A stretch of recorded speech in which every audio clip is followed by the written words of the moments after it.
जंगल के अंदर एक साहसी शेर का बच्चा लियो अपने दोस्तों के साथ घूम रहा था।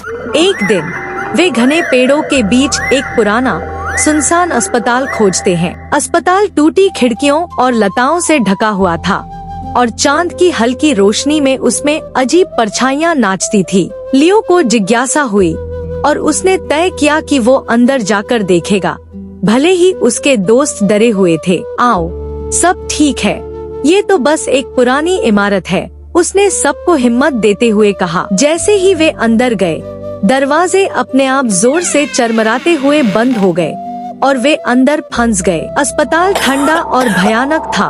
दीवारों से अजीब सी आवाजें आ रही थी, जिससे लियो की रूह कांप गई। वे अंधेरे गलियारों से होते हुए आगे बढ़े और हर तरफ पुराने बिस्तर और धूल जमी हुई दिखी। जैसे ही वे आगे बढ़ रहे थे, अचानक दूर से एक जोर की आवाज ठक की गूंज सुनाई दी। सभी दोस्त डरकर एक दूसरे के और करीब हो गए। लियो ने धीरे से फुसफुसाते हुए कहा, घबराओ मत, सब ठीक है, हमें देखना चाहिए कि ये क्या है। मुड़ते ही उन्होंने देखा कि एक भूतिया डॉक्टर सफेद कोट पहने गलियारे में तैरता हुआ उनकी ओर आ रहा है। उसकी आंखें हल्की सफेद रोशनी में चमक रही थी। उसने एक गहरी और गूंजती आवाज में कहा, कौन है जिसने मेरे अस्पताल में कदम रखा? लियो ने अपनी हिम्मत जुटाई और कहा, हमें माफ करना, हम सिर्फ यहाँ देखने आए थे, हमारा इरादा आपको परेशान करने का नहीं था। भूतिया डॉक्टर ने करीब आकर उन सबको ध्यान से देखा और उसका चेहरा थोड़ा नरम पड़ गया।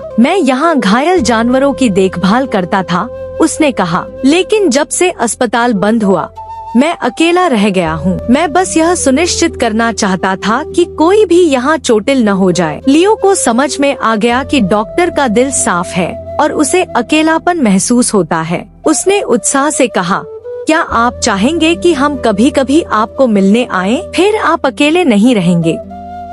डॉक्टर हल्का मुस्कुराया और अपने हाथ के इशारे से दरवाजे खोल दिए। धन्यवाद छोटे शेर, तुम और तुम्हारे दोस्त हमेशा यहाँ मेरे दोस्त बनकर आ सकते हो। लियो और उसके दोस्तों ने चैन की सांस ली और बाहर चांदनी रात में लौट आए। उन्होंने डॉक्टर को अलविदा कहा और वादा किया कि वे फिर आएंगे। उस रात के बाद वह भूतिया अस्पताल एक ऐसा जगह बन गया जहां नन्हे जानवरों को एक दोस्ताना डॉक्टर के साथ डरावनी परियों की कहानियां सुनने का मजा आता था।